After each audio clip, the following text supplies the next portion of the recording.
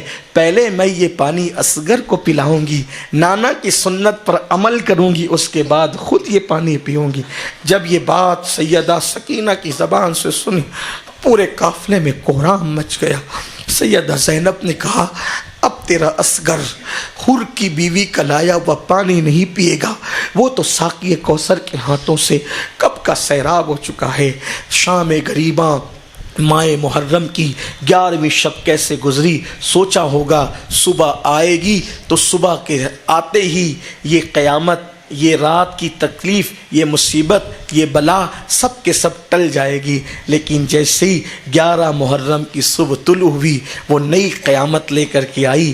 عمر بن سعد، شمر ذوالجوشن، ان بدبختوں نے اپنے جو مقتول تھے ان کے لاشیں تو پہلے اٹھا لیے تھے، ان کو کفن دیا اور ان کو کفن دینے کے بعد دفن کیا عزت کے ساتھ، لیکن آل رسول، ان شہزادگان رسول کو ایسی کٹی پٹی لاشوں کو صرف سر کاٹ کر نیزوں پہ اٹھا کر کے لے جانے کی تیاری شروع کر دی۔ حیرت ہے، لاوارث میتوں کو بھی لوگ کفن دیتے ہیں، لیکن شہزادہ رسول کا کیا حال، کیا بے کسی تھی، کیا ظاہری بے بسی تھی کہ کوئی دفن کرنے والا نہیں، کوئی کفن دینے والا نہیں، اور ان کو اللہ نے یہ توفیق نہ دی۔ شاید اس میں حکمت یہ ہو کہ میرے اللہ کو گوارا نہ تھا کہ ان لوگوں کو کفن دینے کا احسان بھی یہ اہل بیت پر کریں ظالم، تو اللہ تعالیٰ نے ان کو بھلا دیا اور وہ لوگ نیزوں کو سروں پہ اٹھایا، سروں کو نیزوں پہ اٹھایا، حتیٰ کہ ننھے علی اصغر کا سر بھی نہ چھوڑا، اس 6 مہینے کے ننھے سے بچے کے سر کو بھی نیزے پہ اٹھایا سارے، اور اس کے بعد بچوں کے ساتھ بڑوں کو باندھا اور بڑوں کے ساتھ چھوٹوں کو باندھا، اونٹ کی ننگی پیٹھ پر بیویوں کو بٹھایا۔ امام زین العابدین کئی دن کے بیمار، ہاتھوں میں ہتکڑیاں ڈالی، پیروں میں بیڑیاں ڈالی، گلے میں توق ڈالا، اور ان سواریوں کی نکیل امام زین العابدین کے ہاتھ میں دے دی۔ امام زین العابدین فرماتے ہیں، میں اٹھتا تھا اور گرتا تھا، اٹھتا تھا اور گرتا تھا، میرے اندر طاقت نہ تھی، لیکن جب اٹھ کر گرتا تھا تو اوپر سے ایک چابک پڑتا تھا۔ یہ کیفیت تھی اس شہزادہ حسین مظلوم کربلا سید سجاد عابد بیمار کی، یہی کیفیت تھی۔ سیدہ زینب نے کہا، اب کہاں لے جاتے ہو؟ تو کہا تمہیں کوفہ میں ابن زیاد کے دربار میں لے جائیں گے۔ ابن جریر طبری کہتے ہیں، انہوں نے لکھا، سب سے بڑا اس امت کا جو مشہور مفسر اگر کوئی ہے جس نے سب سے پہلے علم تفسیر کو اوراق کی نظر کیا ہے، باضابطہ طور پہ فن کے اعتبار سے اس کو ابن جریر طبری کہتے ہیں، ان پر بہت اعتماد کرتے ہیں ہر مکتبہ فکر کے لوگ۔ یہ ابن جریر طبری یہ باضابطہ مفسر ہے، محدث ہیں، مورخ بھی ہے۔ ان کی کتاب جو ہے وہ ابن جریر طبری کی تاریخ طبری، اس میں وہ نقل کرتے ہیں کہ سیدہ زینب نے جب سنا کہ کوفہ لے جایا جائے گا تو سیدہ زینب نے فرمایا، تو نے ہماری ایک نہ مانی، ایک بات سن لے، جب ہمیں کوفہ کربلا سے لے کے نکلنا تو جو کٹی پٹی لاشیں ہیں، ایک مرتبہ آخری بار ان کا دیدار تو کر لیں۔ جب سیدہ زینب ان کٹی پٹی لاشوں کے پاس آئی تو دن کے اجالے میں ان کٹی لاشوں کو دیکھ نہ سکی اور مدینے کی طرف رک کے کہا، واہ محمدا، واہ محمدا، واہ محمدا، یا رسول اللہ، یا رسول اللہ، یا رسول اللہ، اللہ آپ پر درود نازل فرمائے۔ آقا، جس حسین کو آپ چومتے تھے آج وہ بے گور و کفن پڑا ہوا ہے، جس کے لیے سجدے طویل کر دیتے تھے آج وہ قبر کے بغیر اس کی لاش پڑی ہوئی۔ یا رسول اللہ، آپ اپنے حسین پہ نظر فرمائے، آپ بھی دیکھیں یہ منظر۔ کہتے ہیں ابن جریر طبری کہتے ہیں جب سیدہ زینب نے اپنے نانا کو پکارا اور آہو بکا کیا، فریاد کی، اس کا اثر یہ تھا اپنے بیگانے سب رو پڑے اور اس کے بعد ان شہزادیوں کو اونٹ کی ننگی پیٹھ پہ بٹھا کر کے کوفہ کی طرف لے گئے۔ کوفہ میں اعلان کیا، کوفہ میں اعلان کیا، کیا اعلان کیا کہ جو لوگ لوگوں کو راستے پہ لوٹتے تھے، جو لوگ لوگوں کو راستے پہ لوٹتے تھے ان کے سر ہم نے کاٹ لیے اور ان کے گھر والوں کو، ان لٹیروں کے گھر والوں کو ہم قیدی بنا کے لا دیں۔ یعنی کوفہ والوں کو اس طرح دھوکہ دے کر کے تیار کیا کہ وہ تماشا دیکھیں۔ اور سیدہ زینب سے ایک بار کسی نے پوچھا تھا کہ زینب تمہیں کوفہ میں کہاں کہاں گھمایا گیا؟ سیدہ زینب کہتی ہے 3 مرتبہ ایک دن میں پورے کوفہ کے بازار میں ہمیں گھمایا۔ جب یہ قافلہ پہنچنے والا تھا اعلان ہو رہے تھے کہ جو لوگوں کے راستے پہ بیٹھ کر کے مال لوٹتے تھے ان کے سر آ رہے ہیں، ان کے بال بچوں کو قیدی بنا کر، تو کوفے کی عورتیں چھتوں پر انتظار کر رہی تھی کہ وہ کون لوگ ہیں، دیکھیں تو صحیح۔ ابھی یہ خبر کوفے میں نہیں آئی تھی کہ امام عالی مقام کی شہادت ہوگی، وہ تو یہی سوچ رہے تھے کہ کن کو مارا، ذرا انہوں نے دیکھیں تو صحیح۔ اور وہ عورتیں روٹیاں، کھجوریں اور کھانے پینے کی چیزیں تیار رکھی ہوئی تھی کہ جب وہ قیدی آئیں گے تو ہم قیدیوں کو یہ دے دیں گے، کیونکہ قیدیوں کو کھلانے پلانے کا زیادہ ثواب۔ تو جس وقت تو کوفہ میں وہ قافلہ داخل ہوا، پہلے تو شام کے وقت ہی کوفہ پہنچ گئے تھے، تو رات میں روکا شہر کے باہر کہ اگر رات میں لے جائیں گے تو اس کا تماشا نہیں دکھا سکیں، دن کے وقت لے جائیں تاکہ اس اجالے میں سب دیکھیں۔ اور جب کٹے ہوئے سر آئے تو پہچانے نہ جاتے تھے، اور عورتیں جو تھی اس قافلے پر کھجوریں اور روٹیاں پھینک رہی تھی، صدقہ صدقہ صدقہ صدقہ کہہ کر۔ اتنے دنوں کے بھوکے پیاسے تھے رسول اللہ کے شہزادیاں اور ان کی بہویں اور آقا کریم کے گھر کی وہ مقدس خواتین۔ سب سے کم عمر اس میں سیدہ سکینہ تھی۔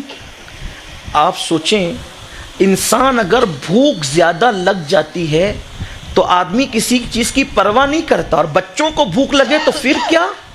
لیکن قربان کیا تربیت تھی، ایک ایک جملے پر غور فرمائیں۔ آج ہم بھی دین بچانے کی، دین پھیلانے کی بات کرتے ہیں، ہمارے اندر دین پر عمل کا جذبہ کیا ہے؟ ہمارے گھروں میں دین کا ماحول کیا ہے؟ بے شمار لوگ ہیں جو سود کے دھندے بھی کرتے ہیں اور نیک عمل بھی کرتے ہیں، بے شمار لوگ ہیں جن کے گھر کی عورتیں پردے کی پابند نہیں، بے شمار لوگ ہیں جو خود نمازی نہیں، بے شمار لوگ ہیں دین بچانے نکلے، ان کی زندگی میں خود دین نہیں۔ لیکن سوچو، لوگ مولا حسین کے دین پر عمل کرنے کا اندازہ تو لگا ہی نہیں سکتے، لیکن ذرا یہ 7 سال کی شہزادی کا تقویٰ دیکھیں، اتنے دنوں کی بھوک اور پیاس ہے، یزیدیوں کے ہاتھ کا کھانا تو لیا ہی نہیں گیا، ان کے ہاتھ کا پانی تو قبول ہی نہیں ہوا۔ لیکن جب یہ قافلہ کوفہ پہنچا اور کوفہ پہنچنے کے بعد وہ صدقہ صدقہ کر کے روٹیاں پھینک رہے تھے، تو سیدہ سکینہ نے اپنی پھوپھی زینب سے پوچھا، پھوپھی امی اب ہمیں بھوکے رہتے رہتے اتنے دن ہو گئے، تو چونکہ ہم آل رسول ہے کیا ہم پہ صدقہ حلال ہو گیا؟ اب ہم صدقہ کھا سکتے ہیں، اس کی اجازت ہے؟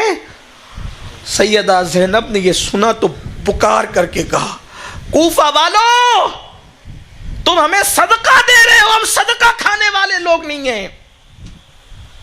جب لوگوں نے توجہ کی تب پتہ چلا کہ یہ کوئی اور نہیں، یہ تو زینب بنت علی ہے، اور پورے کوفہ میں پھر گھمایا گیا اور دارالامارت لے جایا گیا۔ دارالامارت لے جانے کے بعد سیدہ زینب، سیدہ ام کلثوم، یہ دونوں بہنیں ہیں، سگی بہنیں امام حسین کی۔ اور یہ ام کلثوم کون ہے؟ یہ ام کلثوم حضرت سیدنا عمر ابن خطاب کی بیوی تھی، آپ کے نکاح میں تھی۔ کچھ لوگ اس میں چیٹنگ اس لیے کرتے ہیں، سیدہ زینب کا ذکر بہت کرتے ہیں لیکن ام کلثوم کا ذکر اس لیے نہیں کرتے کیونکہ اگر ام کلثوم کا ذکر کریں گے تو بتانا پڑے گا کہ فاروق اعظم امام حسین کے سگے بہنوئی تھے، اور فاروق اعظم کی بیوہ بھی میدان کربلا میں موجود تھی۔ اس لیے کچھ لوگوں کو صحابہ خلفائے راشدین سے دکھ ہے، درد ہے، تکلیف ہے، اس وجہ سے وہ لوگ ان حقائق کا ذکر نہیں کرتے۔ تو یہ سیدہ ام کلثوم بھی جو ہے وہ قافلے میں موجود تھی۔ ساتھ ہی امام علی مقام کی شہزادی جناب سکینہ، رباب امام علی مقام کی بیوی، ام اسحاق امام علی مقام کی بیوی، حضرت لیلہ امام علی مقام کی سب سے چہیتی بیوی، اور حضرت شہربانو یہ بھی امام علی مقام کی بیوی، یہ سارا قافلہ وہ تقریباً 14-15 لوگوں پہ مشتمل، تعداد میں اختلاف ہے۔ تو اسی طرح حضرت مسلم بن عقیل کی بیٹیاں بھی ساتھ میں تھیں۔ بہرحال جب لے گئے تو اس وقت راوی بیان کرتا ہے کہ جب سیدہ زینب اور وہ خواتین تھیں تو کوفہ کی کچھ عورتوں نے ان کو گھیر لیا۔ اب جب پتہ چلا کہ سیدہ زینب ہے، اس لیے کہ یہ یہاں رہ چکی تھی، مولائے کائنات جب کوفہ میں تھے سیدہ زینب رہ چکی تھی، بڑی شان سے رہی تھی، جب پہچان لیا تو کوفہ کی کچھ عورتوں نے گھیر لیا، اور جب دربار میں گئیں تو سب بیٹھے ہوئے تھے اور وہ شہزادیاں کھڑی ہوئی تھیں، ان کو بیٹھنے کے لیے تک نہیں کہا گیا، ان کو بیٹھنے کے لیے تک نہیں کہا گیا۔ راوی کہتا ہے کہ ان کے بدن پہ پرانے اور پھٹے کپڑے دے دیے گئے، اور اس کے بعد امام زین العابدین جو بیمار تھے ان کو بھی کھڑا رکھا گیا۔ ابن زیاد پوچھتا یہ دونوں کون ہیں، بار بار پوچھتا یہ دونوں کون ہیں، یہ دونوں کون ہیں، امام زین العابدین کی طرف اور سیدہ زینب کی طرف کر کے پوچھتا یہ کون ہے، یہ کون ہے، کوئی جواب نہ دیا سیدہ نے۔ تو ایک خاتون نے کہا یہ زینب بنت علی ہے اور یہ حسین کا بیٹا ہے علی ابن حسین۔ تو اس نے کہا کہ میں نے تو سنا کہ علی قتل ہو گیا، کیا اس کو اللہ نے قتل نہیں کیا؟ تو امام زین العابدین نے فرمایا جو شہید ہوا، لوگوں نے جس کو شہید کیا وہ بھی میرا بھائی تھا، اس کا نام بھی علی تھا، وہ بھی علی نام کا تھا، میرا نام بھی علی ہے۔ تو کہا تجھے اللہ نے قتل نہیں کیا؟ کہا لوگوں کو موت تو اللہ ہی دیتا ہے لیکن قتل لوگوں نے کیا، ظلم کیا۔ آپ نے گفتگو کی اور پھر اس نے بدبخت نے کہا کہ دیکھا تیرے بھائی، سیدہ زینب سے مخاطب ہو کر تیرے بھائی کے ساتھ اللہ نے کیا سلوک کیا؟ تو آپ نے جواب دیا اللہ نے ان کے مقدر میں شہادت لکھی تھی، جو شہادت لکھی تھی وہ اس مقام پر پہنچ گئے۔ اس طرح کی بہت سی باتیں ہوئی۔ امام علی مقام کا حضرت زید بن ارقم راوی ہیں، امام علی مقام کا کٹا ہوا سر ایک تشت میں رکھا ہوا ہے۔ زید بن ارقم کہتے ہیں کہ ہاتھ میں ابن زیاد نے چھڑی لی اور چھڑی لے کر کے امام علی مقام کے لبوں پر اور دانتوں پر ہلکے ہلکے انداز سے اس طریقے سے مارتا اور کہتا کہ میں نے تجھ جیسا خوبصورت کسی کو نہیں دیکھا، زید بن ارقم سے دیکھا نہ گیا۔ حضرت زید بن ارقم نے فرمایا ابن مرجانہ میں نے انہی آنکھوں سے دیکھا اللہ کے رسول علیہ السلام کو کہ ہونٹوں کو چومتے تھے اور تو ان کو اس کو چھڑی سے مارتا ہے۔ تو کہا کہ او بڈھے اگر تو سٹیا نہ گیا ہوتا تو میں تجھے قتل کر دیتا۔ آپ اٹھ کر کے فرمایا کہ یاد رکھ اس سے بڑی بات میں تجھے کہتا ہوں، اللہ کے رسول علیہ السلام سے میں نے سنا کہ حسن اور حسین کو میں بطور امانت اپنی امت کے سپرد کر رہا ہوں، تم لوگوں نے حضور کی امانت جو دی گئی تھی اس کے ساتھ یہ سلوک کیا، قیامت کے دن کیا جواب دو گے؟ حضور کی شفاعت تمہیں نصیب نہیں ہوگی۔ یہ کہتے ہوئے آپ نکل گئے اور اس کے بعد پھر یہ ہوا اللہ اکبر کہ ان بیویوں کو اور شہزادیوں کو سب کو قید کر دیا گیا۔ کوفہ کے قید خانے میں کتنے دن رکھا، اس کی تفصیل معتبر روایتوں میں ہمیں نہیں مل سکی یا نہیں ملتی۔ البتہ اس کے بعد اس نے یزید کو خط لکھا کہ جو ہے وہ یہ قیدی ہیں اور یہ کٹے ہوئے سر ہیں، ان کے بارے میں تیرا حکم کیا ہے؟ اور پھر اس کے بعد وہ کٹے ہوئے سر اور ان بیویوں کے بارے میں حکم اس نے بھیجا کہ ان سب کو میرے پاس روانہ کر دو۔ اور اس کے بعد پھر کوفے سے وہ قافلہ پھر دمشق کی طرف روانہ ہوا۔ یہ داستان پوری مکمل تو نہیں ہو سکتی، البتہ صرف 1 سے 2 باتیں میں کر کے اپنی بات کو ختم کرتا ہوں، بات مکمل کرتا ہوں۔ داستان اتنی طویل ہے، 10 دن بیان ہو کر بھی مکمل نہیں ہوتی، تو ایک محفل میں ہم کیا بیان کر سکتے ہیں۔ اور میری اپنی طبیعت ہے، اس سے پہلے کہ لوگ کی طبیعت بوجھل ہو جائے، اس سے پہلے آقاؤں کا ذکر مکمل کر دیا جائے تاکہ لوگوں کو بھار نہ پڑے۔ بس 1-2 باتیں کر کے بات مکمل کرتا ہوں۔ جب یہ قافلہ کوفہ سے دمشق کی طرف روانہ ہوا تو آپ یہ نہ سمجھیں کہ ان کے ساتھ کوئی اہتمام تھا یا وہ تھا، انہی قیدیوں کی شکل میں، قید کی حالت میں، وہی ہاتھوں میں ہتھکڑیاں ہیں، پیروں میں زنجیریں ہیں، ہاتھ رسی سے بندھے ہوئے ہیں، پھٹے پرانے کپڑے ان کے بدن پر ہے، اسی حالت کے اندر وہ جا رہے۔ اور جب دمشق پہنچتے، راستے میں بہت سے واقعات ہوئے کئی مقام پر، بلکہ دمشق کے قریب ایک واقعہ ہوا، میں جو ہے وہ وہاں پر گیا ہوں جہاں یہ واقعہ ہوا تھا، وہاں میں پہنچا ہوں۔ جب ملک شام میں پہنچا تو مجھے بتایا گیا کہ امام علی مقام کا سر ایک راہب نے ایک پتھر پہ رکھا تھا، تو وہ پتھر بھی اب تک موجود ہے اور وہ گرجا بھی اب تک موجود ہے، لیکن وہ گرجا اب نہیں ہے بلکہ اب وہ گرجا کو مسجد میں تبدیل کر دیا گیا، وہ مسجد بن چکا ہے۔ تو پھر ہم وہاں گئے تھے اپنے قافلے کے ساتھ، تو وہاں دمشق کے راستے میں ایک واقعہ رونما ہوا کہ جب یہ لوگ وہاں پہنچے تو ایک جگہ قیام کیا، تو وہ راہب جو کبھی اپنے گرجا کے باہر نہیں نکلتا تھا تو وہ نکلا باہر۔ بعض لوگوں نے اس کو کوفہ کے سفر میں بیان کیا، لیکن یہ جو ہے وہ جو مسجد اور یہ گرجا ہے یہ ملک شام کے سفر کی بات ہے۔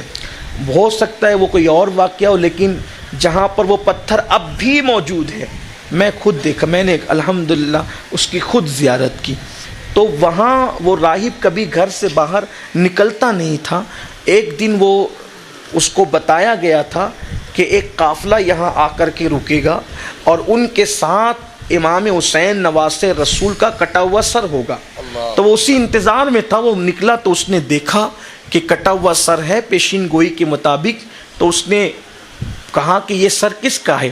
انہوں نے کہا کہ ہمارے نبی کے نواسے کا سر ہے اور اس کو کاٹ دیا ہے۔ تو کہا کہ اگر میں اس کو ایک رات کے لیے تم سے طلب کروں تو کیا تم مجھے اسے دے سکتے ہو؟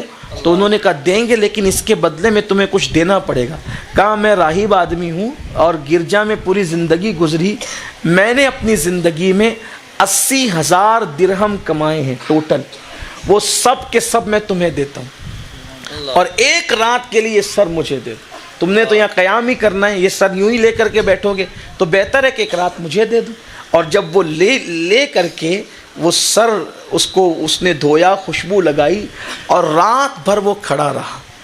وہ دیکھتا ہے کہ پوری رات جو ہے وہ اس سر مبارکہ پہ انوار کی بارش ہوتی رہی، اور جب صبح قریب آئی تو وہ لبوں کو جنبش ہوئی، اور جب لبوں کو جنبش ہوئی تو فرمایا کرتا کیا ہے، کلمہ پڑھ کے مسلمان ہو جا۔ اس لیے کہ جو ہم اہل بیت سے محبت کرے اس کا صلہ یہ نہیں ہے کہ وہ جہنم میں چلا جائے، تو بھی جنتی ہو جا، اور وہ کلمہ پڑھ کے مسلمان ہو گیا۔ اور پھر بعد میں وہی گرجا مسجد میں تبدیل ہوا۔ جب ہم لوگ پہنچے تو وہ پتھر کی بھی زیارت کی، اور وہاں ایک مدرسہ چل رہا تھا۔ اس وقت بڑی رقت طاری ہوئی پورے قافلے پر کہ وہ پتھر لوگوں نے دیکھا جس پر اس راہب نے امام کا سر رکھا تھا۔ اس سلسلے میں پھر دمشق کے قریب قافلہ پہنچا تو ایک واقعہ وہاں پر اور ہوا، اسی پر بات مکمل کرتا ہوں۔ ابھی قافلہ جو ہے وہ دمشق میں داخل نہیں ہوا تھا کہ ایک خاتون جو ہے اس قافلے کو آ کر کے ملی، اور آنے کے بعد اس خاتون نے کہا کہ اے قافلے والو، چونکہ میرا معمول ہے کہ میں ہر جمعہ کو نذر پیش کرتی ہوں، نذر حسین میں پیش کرتی ہوں، اور تم لوگ قیدی ہو، تو میرے دل نے چاہا کہ یہ نذر میرے حسین کی میں تمہیں پیش کر دوں، اور آپ کھاؤ نذر حسین اور دعا کرو کہ اللہ میرے حسین کو لمبی عمر عطا کرے۔ جب سیدہ زینب نے ذکر حسین اس خاتون کے نام زبان سے سنا تو فرمایا تمہارا حسین سے کیا رشتہ ہے اور تم حسین کی لمبی عمر کیوں چاہتی ہو؟ تو کہا بی بی آپ حسین کا نام سن کے اس طریقے سے آپ کا مزاج بدل گیا، کوئی بات ہے کیا؟ تو کہا نہیں، میں جاننا چاہتی ہوں۔ کہا آپ قیدی ہیں، آپ صدقہ کھائیں حسین ابن علی کا، آپ تفصیل میں کیوں جاننا چاہتی؟ کہ نہیں مجھے جاننا ہے، اور بہت روئی اس لیے کہ کٹے ہوئے سر ساتھ تھے۔ تو کہا حسین کی عمر کی درازگی کے لیے تم کیوں یہ کام کرتی ہو؟ تو اس خاتون نے کہا بی بی بات یہ ہے کہ میں مدینے میں پیدا ہوئی، مدینہ منورہ میں پیدا ہوئی، اور میرے باپ صحابی تھے، اور بعد میں ہم لوگ ملک شام آ گئے، لیکن جب مدینے میں پیدا ہوئی تو اس وقت میں اتنی بیمار ہوئی کہ طبیبوں نے کہا یہ بچی اب بچے گی نہیں، یہ مر جائے۔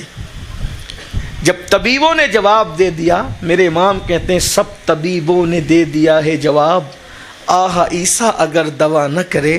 تو جب طبیبوں نے جواب دے دیا تو میرے بابا مجھے اٹھا کر مصطفیٰ جان رحمت کی بارگاہ میں لے گئے اور کہا یا رسول اللہ اس کی جان ختم ہوتی ہے، طبیبوں نے جواب دے دیا کہ یہ بچی مر جائے گی، اب یہ زندہ نہیں رہے گی، آقا کرم فرما دیں، یا رسول اللہ کرم فرما دیں میری بچی کی جان بچ جائے۔ بس اتنا سننا تھا، یہ گفتگو ہو رہی تھی، ایسے میں ایک چاند سا شہزادہ حضور کے حجرے سے نکل کے آیا اور حضور کے سینے کی طرف اس نے چوکڑی لگائی۔ میرے آقا نے اس کو گود میں لیا، اور جب میرے بابا نے دیکھا کہ وہ چاند سا شہزادہ وہ چوکڑی بھرتے ہوئے سینے پر آ گیا تو جان گئے کہ گھر کا شہزادہ ہے۔ اس کی یا رسول اللہ میری بچی پر نظر فرما دیں، ورنہ میرے گھر کا ایک چراغ ہے وہ بھی گل ہو جائے گا۔ ایسے میں وہ شہزادہ اس طرف متوجہ ہوا کہ جہاں پر میں پڑی ہوئی تھی، اور اس نے اپنا ہاتھ میرے جسم سے مس کیا، اور اسی کے بعد اللہ نے مجھے شفا عطا کی۔ وہ شہزادہ کوئی اور نہ تھا، وہ حسین ابن علی تھے۔ تو میرے بابا نے مجھ سے کہا بیٹی جب ان کی وجہ سے اللہ نے تجھے نئی زندگی دی ہے تو جب تک تو زندہ رہنا حسین کی طرف سے صدقہ پیش کرتے رہنا اور دعا کرواتے رہنا، جن کو تو وہ صدقہ کھلائے، غریبوں کو، مسکینوں کو، کہ وہ دعا کرے کہ اللہ خیر سے حسین کو لمبی عمر عطا فرمائے۔ کیوں؟ حل جزاء الاحسان الا الاحسان، احسان کا بدلہ کیا ہے مگر احسان۔ تو انہوں نے، ان کی وجہ سے میری عمر بچی، تو اللہ تعالیٰ کی بارگاہ میں ہر جمعہ کو جو ہے وہ اللہ کے لیے صدقہ کرتی ہوں تاکہ لوگ دعا کرے کہ میرے حسین کی عمر دراز ہو جائے۔ اتنا سننا تھا کہ سیدہ زینب پھوٹ پھوٹ کے رو پڑی اور فرمایا اب یہ تیرا حسین جس کی تو لمبی عمر کے لیے نظر کرتی ہے اس کا کٹا ہوا سر ہمارے سامنے ہے۔ اور یہ کہا، اس نے چیخ ماری اور کہا کہ یہ کیا ہوا اور کیسے ہوا۔ اور اس کے بعد سیدہ زینب پاک نے اس کو بھی وہ داستان بتائی جتنا وہ سن سکتی ہے یا جتنا بیان کر سکتی تھی۔ وہ خاتون بھی کربلا کی داستان بیان کرنے والوں میں ایک ہے۔ لوگوں کو ایسا لگتا ہے کہ داستان کربلا چندی لوگوں نے بیان کی، ایسا نہیں ہے۔ امام زین العابدین جب تک رہے آپ پوری زندگی لوگوں کو، ملنے والوں کو داستان کربلا بیان کرتے رہے، روتے رہے۔ امام زین العابدین تو واقع کربلا کے بعد نہ کبھی ٹھنڈا پانی پیا، نہ کبھی مسکرائے، لوگوں سے بات بھی کم کرتے تھے۔ ہمارے بزرگوں نے لکھا ہے کہ آپ نے ایک مکان بنایا تھا جس کو بیت الحزن کہا جاتا تھا، اور آپ وہیں عبادت کرتے تھے اور گریا کرتے تھے، اور جب لوگ آتے تھے تو پوچھتے تھے تو آپ واقع کربلا بیان کرتے تھے۔ بہت روئے، بہت روئے۔ ایک دن امام محمد باقر نے کہا بابا آپ اتنا روتے کیوں ہیں؟ تو فرمایا بیٹا یوسف علیہ السلام کے بابا یعقوب نے تو ایک یوسف کھویا تھا، اور وہ بھی شک تھا کہ بچہ ہے یا انتقال کر گیا. یقین نہیں تھا, شک تھا. میں تو اپنی آنکھوں کے سامنے ایک نہیں 14 خاندان کے لوگوں کو میں نے کٹتے دیکھا, گھوڑے دوڑتے دیکھا. جو غم مجھ پر گزرا ہے, جو غم, اگر وہ غم پہاڑوں پر گزرتا اور ان پہ ڈالا جاتا تو پہاڑ بھی ریزہ ریزہ ہو جاتے. عجیب غریب سادہ وہ رنگی ہے داستان حرم, غریب سادہ وہ رنگی ہے داستان حرم, نہایت اس کی حسین ابتدا ہے اسماعیل. میری گزارش ہے یہ سب واقعات صرف سن کر دل بہلانے کے لیے نہیں, یہ سن کر صرف رسمیں پوری کرنے کے لیے نہیں, بلکہ یہ واقعات اس لیے بیان کیے جاتے ہیں جب امام نے اللہ کے دین کے لیے, نماز کو بچانے کے لیے, شریعت کے تحفظ کے لیے اتنی بڑی قربانی دی ہے.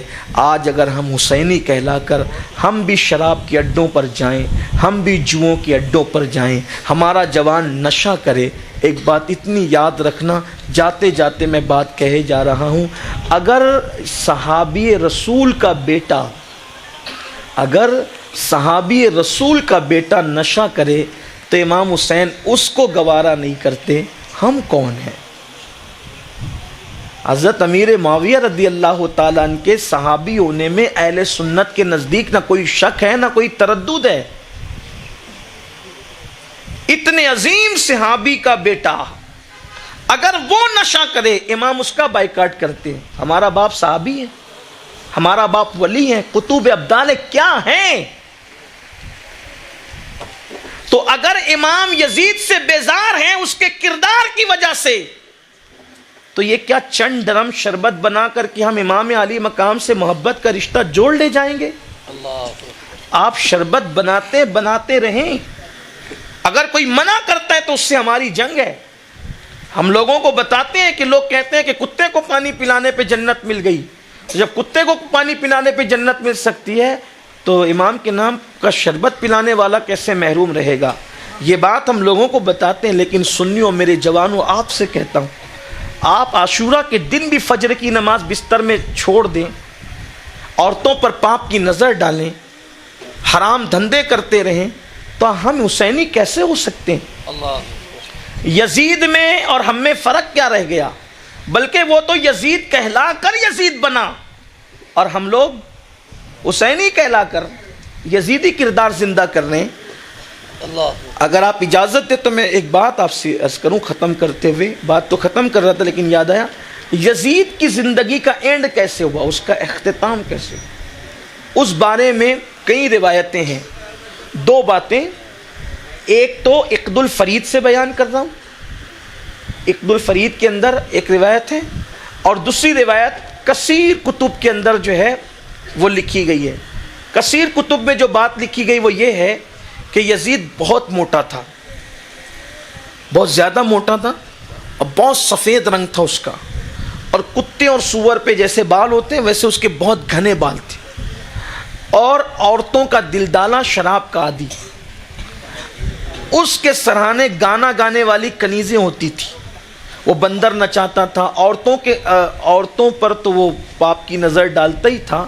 حضرت خواجہ حسن نظامی جو ہے, حضرت محبوب الہی کے جو سجادہ نشین گزرے, انہوں نے تو یہاں تک لکھا کہ اس نے اپنی سوتیلی ماں کو بھی پاپ کی نظر سے نہ چھوڑا, اتنا گندا تھا وہ. شیخ عبدالحق محدث دہلوی رحمۃ اللہ علیہ لکھتے ہیں کہ وہ امہات المومنین کے بارے میں بھی گندی باتیں کرتا تھا. اور کیا بات کرتا تھا شیخ صاحب نے لکھا, لیکن میری زبان میں اتنی طاقت نہیں کہ وہ امہات المومنین کو جو کہتا تھا میں وہ یہاں کہہ کر کے سناؤں. میں نہیں کہہ سکتا اس کو, وہ بات کو, بلکہ میں, حالانکہ نقل کفر نہ باشد یہ بات ہے, لیکن میرے جگر میں اتنی طاقت نہیں کہ میں اس کو نقل بھی کر سکوں. اتنی پلید بات وہ کہتا تھا. میں سمجھتا ہوں کہ 1400 سال میں نہ اس سے پہلے کسی نے کہا, اس سے پہلے تو کوئی کہہ بھی نہیں سکتا تھا, وہ خیر القرون تھا. لیکن اس کے بعد اتنے گندے لوگ پیدا ہوئے, کسی نے ایسی بات نہیں کی جو وہ کہتا تھا. تو جب وہ مرا تو اس کے سرہانے شراب کے مٹکے رکھے ہوئے تھے, اور گانے والی عورتیں گانے گا رہی تھی, اور وہ شراب کے نشے میں مرا, وہ اس کو اسی حالت میں موت آئی. یہ تو ایک بات ہوئی. لیکن صاحب عقد الفرید نے جو لکھا ہے اس کو سنیں آپ. اس روایت کو بیان کرنے والا سرجون ہے, اور سرجون وہ ہے جو بچپنے سے اس کا ساتھی تھا. بلکہ یزید پلا ہے سرجون کی گود میں، اور یہ تھا یہودی۔ ایک لڑکی تھی وہ بھی یہودی تھی، اور وہ تھی بڑی خوبصورت، بڑی حسین و جمیل تھی۔ اس سے یزید کے حرام تعلقات تھے، ناجائز تعلقات، اور اسی لڑکی سے سرجون کے بھی حرام ناجائز تعلقات تھے۔ تو چونکہ یہ تھے گہرے دوست، ایک دوسرے کے رازدار تھے بڑے، لیکن آپ جانتے ہیں نا کہ لڑکی اور دولت یہ ایسی چیز ہے کہ سگے بھائیوں میں بھی قتل ہوا اسی وجہ سے۔ آپ کیا سمجھتے ہیں دولت کو، سلطنت کو، حکومت کو، عورت کو؟ کیا حابیل قابیل کے درمیان جو قتل ہوا ہے وہ تو ڈائریکٹ حضرت آدم علیہ السلام کے سگے بیٹے تھے۔ بہت خطرناک چیز ہے۔ میرے آقا علیہ السلام نے فرمایا بنی اسرائیل میں سب سے پہلے جو فتنہ پیدا ہوا وہ عورتوں کی وجہ سے ہوا، اور مجھے بھی ڈر لگتا ہے کہ میری امت کا سب سے بڑا جو فتنہ ہوگا وہ عورتوں کی وجہ سے ہو۔ آج آپ دیکھ لیں، صابن پر عورتوں کی تصویر، انٹرنیٹ پر عورتیں، فیس بک پر عورتیں، یوٹیوب پر عورتیں۔ یہ عورتوں سے لوگوں کو کیا محبت ہے کہ ہر جگہ عورت کو رکھا، وہ بھی ننگا کر کے رکھا۔ دنیا جانتی ہے کہ حسن کے بغیر آپ کا ایمان نہیں چھینا جا سکتا، اس لیے ساری دنیا نے ننگا کر دیا ہے، اور ہم ہیں کہ اسی ننگے پن میں ڈوب رہے ہیں۔ اللہ کے بندوں خیال کرو، مولائے کائنات کا قاتل بھی عورت کی وجہ سے اس طرف گیا، یہ بھی ایک تفصیل ہے، ورنہ وہ تو مولائے کائنات کے ساتھ سائے کی طرح لگا رہتا تھا۔ آپ تاریخ اٹھا کر پڑھیں، میں ادھر نہیں جاؤں گا ابھی۔ آپ نے عورت کے فتنے کو سمجھا کیا ہے؟ یہ جو آپ کالج میں، یونیورسٹی میں، اسکول میں، محلے میں، اور یہ فلموں کے انداز کے اندر جو لڑکیوں سے دوستی کر رہے ہیں، اس کا انجام اچھا نہیں ہے۔ جو عورت کو پاپ کی نظر سے دیکھے، حدیث پاک میں آتا ہے کہ موت کے وقت اس کی زبان پہ کلمہ بھی جاری نہیں ہوتا۔ اور آج یہ فیشن بنا ہوا ہے، فیشن ہے یہ کہ بس دوستیاں کیے جاؤ، ورنہ کیا بات ہے، بلکہ تانا دیا جاتا ہے۔ جس مرد کی زندگی میں عورت سے ناجائز تعلقات نہ، وہ مرد کہلانے کا حقدار تھوڑی ہے، وہ تو بزدل ہے۔ لوگوں سے بزدلی کا تانا گوارا کر لو، مگر حرام کی طرف نہ جاؤ۔ وہ اور لوگ ہوں گے جو اس راستے کے بہادر بنتے ہیں، واللہ پاپ کر کے بہادر کہلانے سے بہتر ہے کہ متقیوں کے بزدل کہلا لو۔ ٹھیک، لوگ بزدل کہتے ہیں، کہتے رہے، لیکن ہمیں اس طرف نہیں جانا۔ بائیں رستے نہ جا مسافر سن، مال ہے راہ مار پھرتے ہیں۔ تو سرجون کی اور اس کی وہ لڑکی سے تعلقات تھے، لیکن چونکہ وہ تھی یہودی اور سرجون بھی تھا یہودی، اس وجہ سے وہ زیادہ دل سے سرجون کو چاہتی تھی، یزید کو نہیں۔ اور یزید کے دامن پر ایک داغ بھی تھا کہ یہ اپنے نبی کے نواسے کا نہ ہوا تو یہ ہمارا کیا ہوگا۔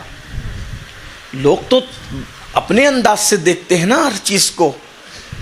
ایک دن یزید نے اس لڑکی سے کہا کہ میں تجھ سے شادی کرنا چاہتا ہوں۔ اس نے کہا میں نے نہیں کرنا۔ اس نے زور دیا کیونکہ وہ بادشاہ تھا، بادشاہی کے دولت اور سلطنت کے نشے میں کچھ بھی کرنا چاہتا تھا۔ اس لڑکی نے سرجون کو کہا کہ یہ مجھ سے شادی کی بات کرتا ہے، میں منع کرتی ہوں تو زور ڈالتا ہے۔ سرجون نے اس کو کہا کہ ایسا ایسا تو نے کرنا ہے۔ جو پلان اس نے سیٹ کر کے بتا دیا، پھر ہم آزاد رہیں گے۔ تو اس لڑکی نے کہا کہ ایک شرط ہے، شادی کا معاملہ طے کرنے کے لیے آپ کو فلاں مقام پر اکیلے آنا ہوگا، آپ کا کوئی فوجی دستہ ساتھ نہیں ہوگا اگر محبت ہم سے ہے تو۔ یہ چلا گیا، تھا چونکہ بہت موٹا، زیادہ موٹا تھا، اتنا موٹا اس کا موٹاپا بتایا گیا ہے کہ وہ بہت دیر تک کے کھڑا نہیں رہ سکتا تھا۔ آپ اس کا ایک اندازہ آپ کو لگ جائے گا کہ وہ کیسا تھا، شراب میں ڈوبا رہتا تھا۔ ابن کثیر نے لکھا ہے کہ شراب کا اتنا عادی تھا کہ اس نے سفر حج میں بھی شراب نہیں چھوڑی، سفر حج میں بھی اس نے شراب پی۔ بہرحال تو اس لڑکی کے پاس اس کو جانا تھا، اس نے اکیلے بلایا تھا، وہ گیا۔ جانے کے بعد لڑکی نے کہا کہ تھوڑا ذرا گھوڑا دوڑاتے ہیں، اور دونوں کچھ دیر تک گھوڑا دوڑاتے رہے، چونکہ موٹا آدمی دوڑے گا یا محنت کا کام کرے گا تو جلدی تھکے گا۔ اس کے بعد گھوڑا دوڑاتے دوڑاتے اس نے کہا کہ اس طرح دو گھوڑے دوڑتے ہیں اچھا نہیں لگتا، آپ میرے گھوڑے پر آ جائیں۔ تو وہ لڑکی موقع پا کر اس نے چھلانگ لگائی اور اس کے گھوڑے پر چلی گئی۔ اور جب اس کے گھوڑے پر گئی تو اس نے بہت تیزی سے گھوڑا دوڑانا شروع کیا اور بہت دوڑایا. وہ روکتا رہا, رکو رکو رکو, لیکن وہ دوڑاتی رہی. اب جب گھوڑا دوڑتا ہے تو اچھلتا ہے نا, انسان کا جسم پورا اچھلتا ہے گھوڑے پہ جب آدمی بیٹھے گا تو, اور موٹے آدمی تو ہنسے گا بھی تو اس کا جسم اچھلتا ہے. تو گھوڑے کے دوڑنے پر کیا ہوا ہوگا, تو اس کو پیاس کی شدت بڑھی, اور جب پیاس کی بہت شدت بڑھی اس کی اور اس کی کیفیت جو ہے وہ عجیب ہو گئی, تو اس وقت اس نے گھوڑا روکا, اور جب یہ گھوڑے سے اترا تو سیدھا گرا. گرنے کے بعد اس نے پیر رکھا اس کے سینے پر اور فرمایا جو آل نبی کے ساتھ وفا نہ کرے وہ مجھ سے شادی کر کے میرے ساتھ کیا وفا کرے گا. اور یہی کہہ کر کے پیاس کی حالت میں, جب وہ پیاس کی وجہ سے پانی مانگ رہا تھا, اس کی شہرک کو کاٹ دیا اور وہ غائب ہو گئی. اس کے بعد پھر کبھی اس کا پتہ نہ چلا. اس کی لاشیں ڈھونڈتے رہے ڈھونڈنے والے. سرجون کے قول کے مطابق, پھر کہتا ہوں تاریخی روایت ہے, تاریخی روایت کا اعتبار جو ہے وہ مورخین جانتے ہیں کہ ہر مورخ اپنے ذوق کے مطابق واقعہ بیان کرتا ہے. اس کی لاش ڈھونڈنے والے ڈھونڈتے رہے لیکن کئی دن تک نہ پا سکے. جب اس کی لاش تک پہنچے تو اس کی لاش سے بدبو شروع ہو چکی تھی اور اس کے جسم میں کیڑے پڑ چکے تھے. اس کیفیت میں جو ہے وہ پایا گیا. یہ اس کا انجام ہوا. دوسری روایت میں نے بیان کر دی جو آپ نے سنا, اور یہ ایک روایت, یعنی کہ یزید کی موت کا سبب ایک لڑکی کا عشق بنا, ایک لڑکی کی محبت بنی, اور وہ بھی یہودی لڑکی کی محبت اس کے دنیا سے جانے کا سبب بنا. اللہ والو, اللہ کے بندو, حسینی کہلانے والو, امام حسین کی یہاں تقویٰ ہے, خشیت ہے, پرہیزگاری ہے, اللہ کا خوف ہے. اس طرف آؤ تاکہ سچے حسینی بن سکو. اللہ تعالی ہم سب کو کربلا کو سمجھنے, اس پر عمل کرنے, اسے عام کرنے کی توفیق عطا فرمائے. گفتگو کے درمیان اگر کوئی غلطی ہو گئی ہو, اللہ کی بارگاہ میں توبہ کرتا ہوں. استغفر اللہ ربی من کل ذنب واتوب الیہ وما علینا الا البلاغ. السلام علیکم ورحمۃ اللہ وبرکاتہ.